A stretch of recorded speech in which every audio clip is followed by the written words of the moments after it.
Le vrai problème de l'agisme, c'est contrairement au racisme, il concerne tout le monde, a priori, puisque personne ne deviendra noir, hein, mais on deviendra, je l'espère, tous vieux. Et donc c'est vrai que c'est un problème qui nous touche tous.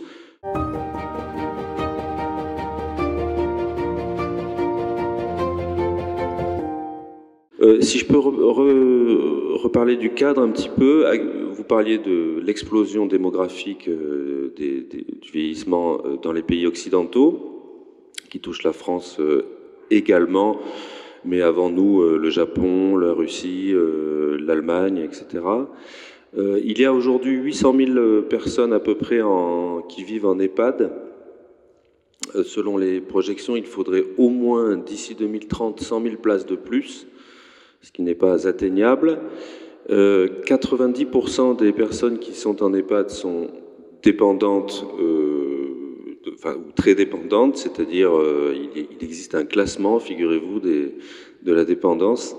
On appelle ça des GIR, et donc lorsque vous rentrez dans un EHPAD, vous êtes catégorisé selon votre niveau de perte d'autonomie. Donc en EHPAD, les gens sont très dépendants. La citoyenneté et la liberté est assez ancienne, c'est-à-dire le législateur a quand même prévu depuis 2002 au moins des tas d'initiatives pour faire en sorte que l'EHPAD ne soit pas, outre un lieu de soins et un lieu d'hébergement, soit un lieu de vie en le considérant comme un domicile, c'est-à-dire que légalement, normalement, dans votre chambre d'EHPAD, vous êtes chez vous, c'est un domicile.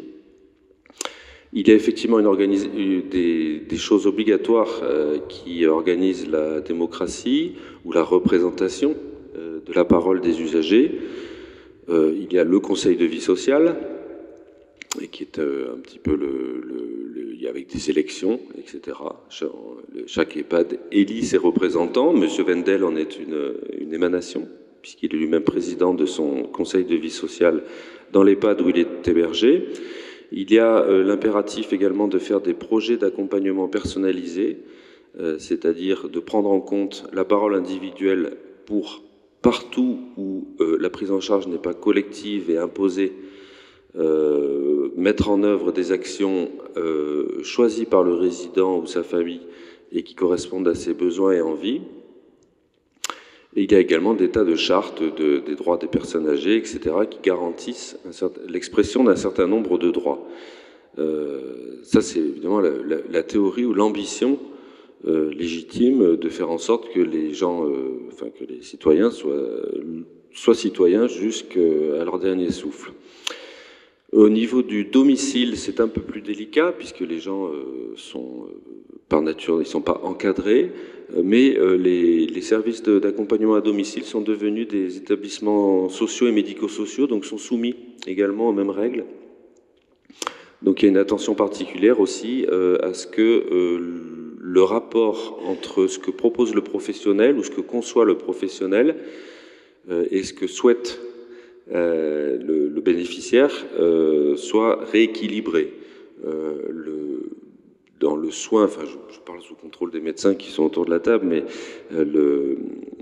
la tension, elle est entre les besoins des personnes, c'est-à-dire le besoin de soins, besoin d'accompagnement, et les attentes qui sont, elles, d'ordre privé, c'est-à-dire ce que l'on souhaite au-delà de ce dont on a besoin.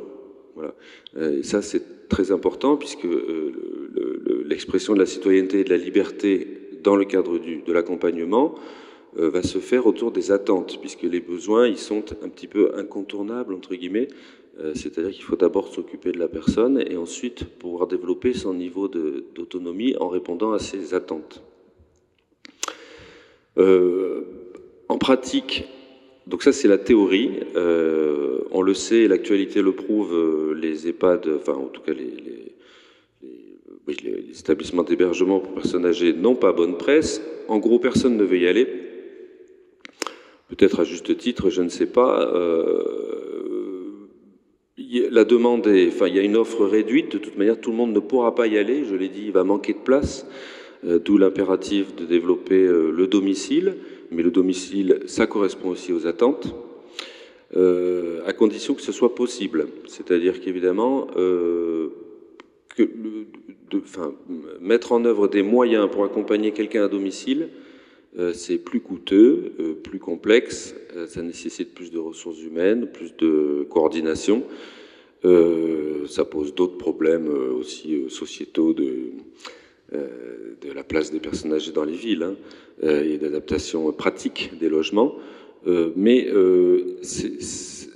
malheureusement, ce ne sera pas possible pour tout le monde, parce qu'il y a aussi un problème de vocation dans les métiers. Il y a un problème d'accès à l'information des gens pour organiser aussi leur prise en charge lorsqu'ils deviennent dépendants. Les problèmes des déserts médicaux. Enfin, je sais que je vous fais une liste de problèmes, je suis désolé, mais c'est pour anticiper. Et le tout dans un labyrinthe technocratique quand même énorme, c'est-à-dire que finalement, la société conçoit très bien la croissance des enfants, l'éducation. On a droit à des conseillers d'orientation, on a des informations sur ce qui va se passer lorsqu'on sera adulte.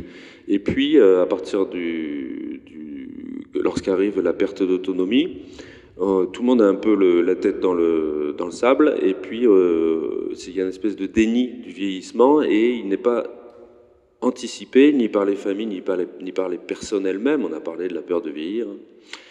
Et on se retrouve dans un labyrinthe de ne pas savoir quelles sont les options, quels sont les choix, comment on peut exercer ces choix, justement, et ne pas subir l'hébergement forcé ou le choix de la famille qui panique, etc. Donc il y a tout un chemin à faire pour remettre le choix enfin, pour anticiper le choix de la personne. Voilà, donc en pratique, il y a beaucoup de choses qui se font très positivement, enfin en théorie, pardon, et en pratique, il y a beaucoup de gens qui paniquent, qui ne savent pas où ils vont aller, qui ne savent pas comment ils vont gérer le vieillissement, qui ont elles-mêmes évidemment très peur de la perte d'autonomie, qui ont peur de peser sur les gens, qui ont peur que ça leur coûte cher. Étonnamment, le premier critère de choix d'un EHPAD, c'est le prix. C'est-à-dire qu'évidemment, lorsqu'on est près de la fin de sa vie, on souhaite transmettre parfois avant même de vouloir s'occuper de soi-même.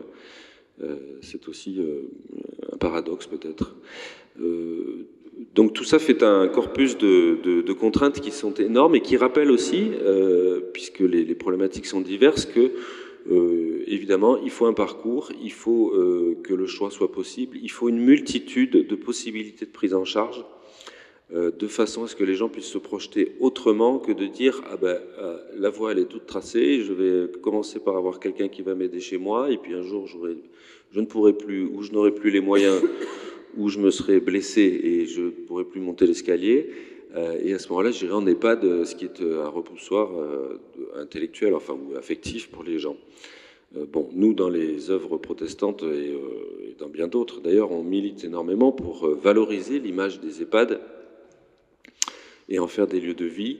Je peux ici, quand même, dans ce scope un peu pessimiste, témoigner que les EHPAD sont des lieux de vie, qu'il y a des gens qui, même parfois sans l'avoir choisi, y viennent et retrouvent de l'autonomie, retrouvent du lien social, brisent leur solitude, retrouvent une dignité, justement, et que c'est absolument formidable ce qui s'y passe.